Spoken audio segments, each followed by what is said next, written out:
పురాణ కథల పట్ల భక్తి శ్రద్ధలను పెంపొందింపజేసే ఈ అమృతలహరి ఛానల్ను మీరందరూ తప్పక సబ్స్క్రైబ్ చేసి లైక్ చేయవలసినది. ధన్యవాదాలు. పద్మపురాణము, శ్రీమద్ రామాయణము, కిష్కింధాకాండ. సుగ్రీవ, నీవు మీ రాజ్యానికి తిరిగి వెళ్ళి నీ రాజ్యపాలన ధర్మబద్ధంగా సక్రమంగా కావించు. ఆంజనేయ, నీవు కూడా సుగ్రీవునితో వెళ్ళు అన్నాడు రాముడు గంభీరంగా చూస్తూ. రామాజ్ఞను కాదనలేక సుగ్రీవుని వెంట కిష్కింధకు వెళ్ళి సుగ్రీవుని మంత్రిగా రాచకార్యాలు చూడడంలో నిమగ్నుడైనాడు ఆంజనేయుడు. పార్వతీదేవి శ్రీరాముని ఏకపత్ని వ్రతమును పరీక్షించుట. గుహ వెలుపలకు వచ్చి ధారగా పడుతున్న వర్షపు బిందువులను దోసిలిలోకి పట్టుకుని ఆ నీటిలోకి దీక్షగా చూస్తున్న రామునికి సీత నవ్వుముఖం కనిపించింది. దేవి, నీ వియోగం దుస్సహంగా ఉన్నది. ఈ సమయంలో నీవేం చేస్తున్నావోనన్న విచారం నన్ను నిలవనీయడం లేదు. మరికొంతకాలం ఓర్పు వహించు దేవి. త్వరలోనే నీ జాడ తెలుసుకుని నిన్ను చేరుకునే సమయం వస్తుంది. మౌనంగా కళ్ళతోనే తన సందేశం అందించాడు. అదే సమయంలో కళ్ళుమని అందల చప్పుడు వినిపించింది. రాముడు లేచి చుట్టూ చూశాడు. ఒక పొద వెనక నుండి ఎవరో స్త్రీమూర్తి తన వైపు వస్తున్నట్లు చూసి అటువైపు 2 అడుగులు వేశాడు. నాథ, నేను మాత్రం మిమ్మల్ని విడిచి ఉండగలనా? అందుకే రాక్షసుల బారి నుండి తప్పించుకుని మీకోసమే అన్వేషిస్తూ ఇట్లా ఈ అడవిలో తిరుగుతూ ఉన్నాను అంటూ చిరునవ్వుతో ముందుకు వచ్చింది ముమ్మూర్తుల సీత రూపాన్ని కంఠాన్ని కలిగి ఉన్న ఆ స్త్రీమూర్తి. ఆ స్త్రీమూర్తిని చూస్తూ వచ్చినదెవరో గ్రహించాడు రాముడు. అందుకే ఆమెకు చేతులు జోడించి నమస్కరించాడు. దేవి, సామాన్య మానవుడిని, భార్యాన్వేషణలో ప్రస్తుతం దీనావస్థలో ఉన్నవాడిని నన్ను పరీక్షించటానికి ఈ రూపంలో రావడం తగునా నీకు, మాతా పార్వతి అన్నాడు వినయంగా నమస్కరిస్తూ. ఆ మాటలకు ప్రసన్నురాలై నిజరూపం ధరించింది పార్వతీదేవి. శ్రీరామ, నీ ఏకపత్ని వ్రత దీక్షను పరీక్షించడానికి సీత రూపాన్ని ధరించి రావాల్సి వచ్చింది. వియోగంలో కూడా పత్నినే స్మరిస్తూ ఆమె పట్ల గల నిజమైన ప్రేమానురాగాలతో ఆమె రూపంలో వచ్చిన ఇతరులను పోర్చుకోగలిగిన మీ సంయమనానికి, మనోనిగ్రహానికి నేను ప్రసన్నురాలినైనాను. రామా, త్వరలోనే శివాంశ సంభూతుడైన వీరాంజనేయుని సహాయంతో మీ పత్ని జాడ తెలియగలదు అని శ్రీరాముని ఆశీర్వదించి అంతర్ధానం చెందింది పార్వతీదేవి. సీతాన్వేషణకు సన్నాహాలు. వర్ష ఋతువు ముగిసి శరదృతువు ప్రారంభమై కొన్ని రోజులు గడిచిపోయాయి. అంతఃపుర భోగాలలో మునిగిన సుగ్రీవునికి కర్తవ్యం గుర్తు చేశాడు హనుమంతుడు. లక్ష్మణుడు కూడా ఆగ్రహంగా వచ్చి హెచ్చరించడంతో మత్తు వదిలి కర్తవ్య పాలనకు పూనుకున్నాడు సుగ్రీవుడు. తన వానర సేనలన్నింటినీ సమాయత్తపరిచి శ్రీరాముని వద్దకు తీసుకువచ్చాడు. వారిని 4 భాగాలుగా చేసి ఒక్కొక్క దిక్కుకు వెళ్ళి సీతాదేవి కోసం అన్వేషించి నెల రోజుల లోపల తిరిగి రావాలని గడువు నిర్ణయించి పంపడానికి నిర్ణయించారు. జై శ్రీరామచంద్ర ప్రభువు. సీతాదేవి జాడ తెలుసుకుని వస్తాము అంటూ ఉత్సాహంగా కదిలాయి వానర సేనలు నలుదిశలకు. దక్షిణ దిక్కుగా వెళ్లే వానర సైన్యంలో హనుమంతుడు, అంగదుడు, జాంబవంతుడు మొదలైన ముఖ్యులు ఉన్నారు. హనుమంతుడు శ్రీరాముని పాదాలకు నమస్కరించాడు. శ్రీరామ ప్రభు, మా తల్లి సీతాదేవి జాడ తెలిస్తే ఆమెకు నాపై విశ్వాసం కలిగేలా చేయడానికి మీ ఆనవాళ్ళని ఏదైనా ప్రసాదించండి ప్రభు అని అడిగాడు. ఇతరులెవరికీ రాని ఆలోచన హనుమంతునికి కలగడంతో అతను తప్పక సీతను కలుసుకోగలడని తోచింది రామునికి. పార్వతీదేవి చెప్పిన పలుకులు కూడా ఆ ఆలోచనను బలపరిచాయి. అందుకే తన బ్రేడి నుండి అంగుళీయాన్ని తీసి హనుమంతుని దోసిలిలో ఉంచాడు. ఈ ఉంగరాన్ని సీతాదేవి స్వయంగా నా వేలికి తొడిగింది. మా వివాహ సమయంలో. ఈ ముద్రిక ఆమెకెంతో ప్రియమైనది. దీనిని ఆనవాలుగా చూపించు, ఆమెకు విశ్వాసం కలుగుతుంది. ఆ హనుమంతా ఇలారా అంటూ దగ్గరకు పిలిచి చెవిలో ఏదో చెప్పాడు రాముడు.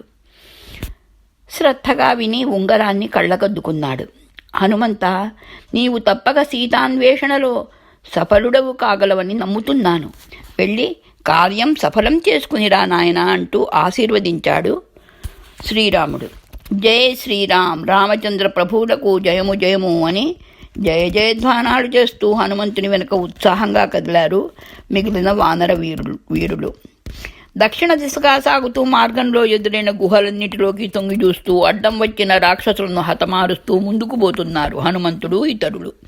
వాళ్ల ప్రయాణం అలా సాగుతూనే ఉండగానే పక్షం రోజులు గడిచిపోయాయి.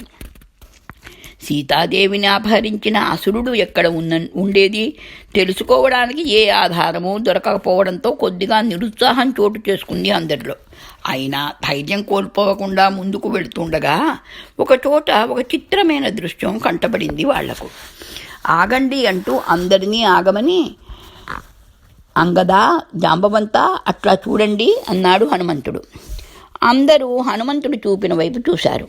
అందమైన లతలతో కప్పబడి ఉన్న ఒక బిల ముఖద్వారం కనిపించింది. దానిలో నుండి రెక్కలు టపటపలాడిస్తూ రంగురంగుల పక్షులు బారులుగా వెలుపలికి వస్తున్నాయి. బయట నుండి క్రౌంచ పక్షులు, చక్రవాకాలు సందడి చేస్తూ లోపలకు వెళుతున్నాయి.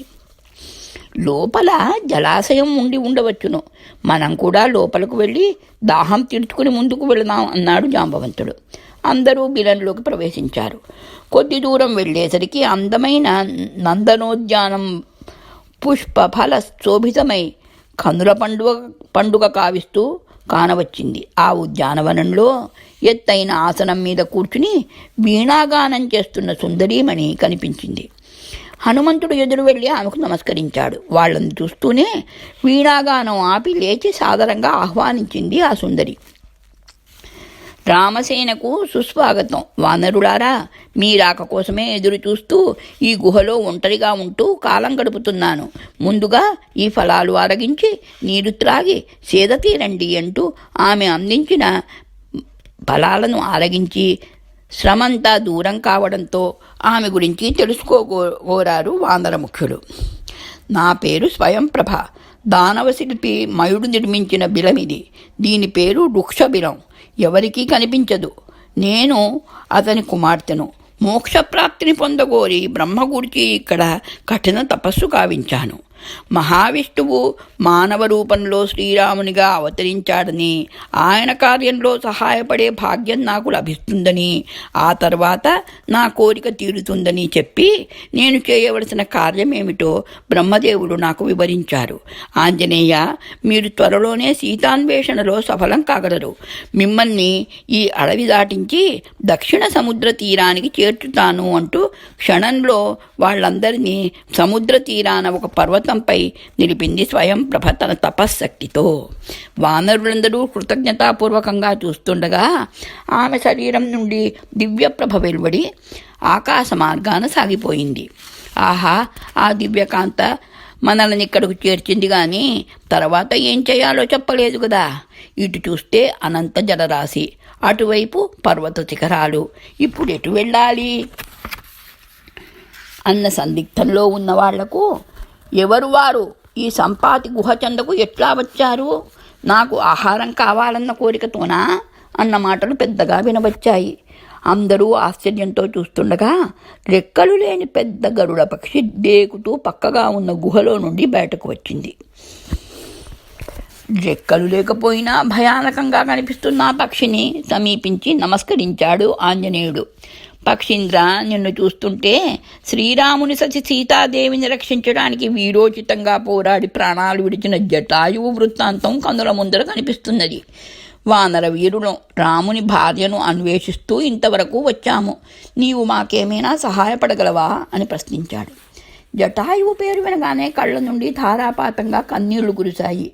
నా తమ్ముడు జటాయువు వీరమరణం పొందాడా?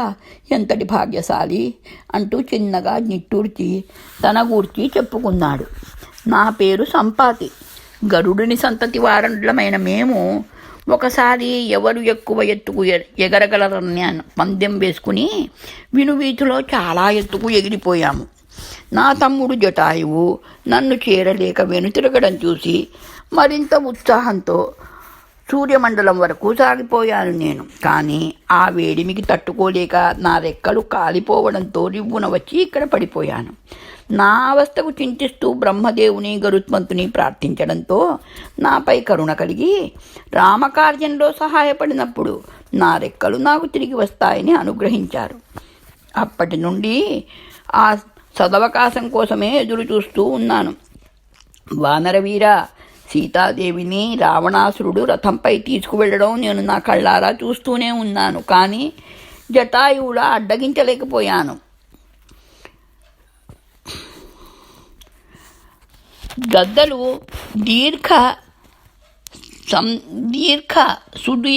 సుదూర దర్శులు కదా.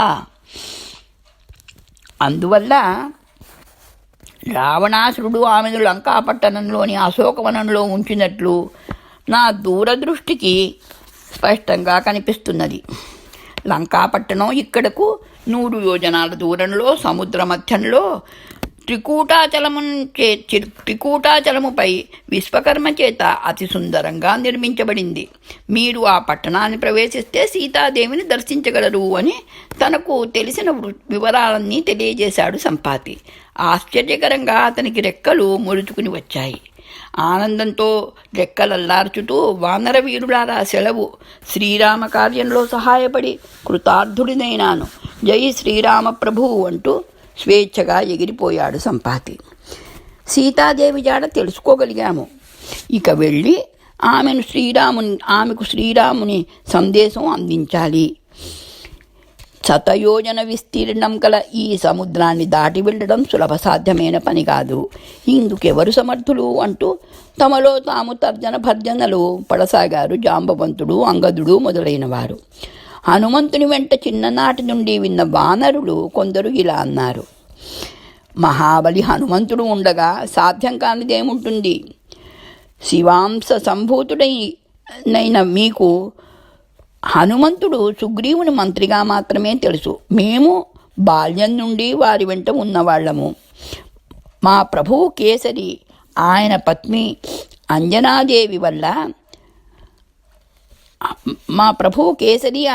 అంజనాదేవిల శివాంశ సంభూత వరపుత్రుడు ఈ ఆంజనేయుడు. పుత్రుని కోసం అంజనాదేవి వెంకటాద్రి మీద పరమశివుని గూర్చి ఘోర తపం కావించింది. అందుకు ప్రసన్నుడై పరమశివుడు తన శక్తితో కూడిన దివ్యఫలాన్ని వాయుదేవుని ద్వారా ఆమెకు అందజేశాడు. ఆ దివ్యఫలాన్ని ఆరగించి ఈ మహాబలికి జన్మనిచ్చింది అంజనాదేవి. దివ్యాభరణ భూషితుడై అప్రతిమాన తేజంతో రామనామాన్ని జపిస్తూ జన్మించిన ఆంజనేయుడు పుట్టిన 4 రోజులకే ఉదయిస్తున్న సూర్యబింబాన్ని చూసి ఫలంగా భావించి సూర్యబింబాన్ని అందుకోబోయాడు.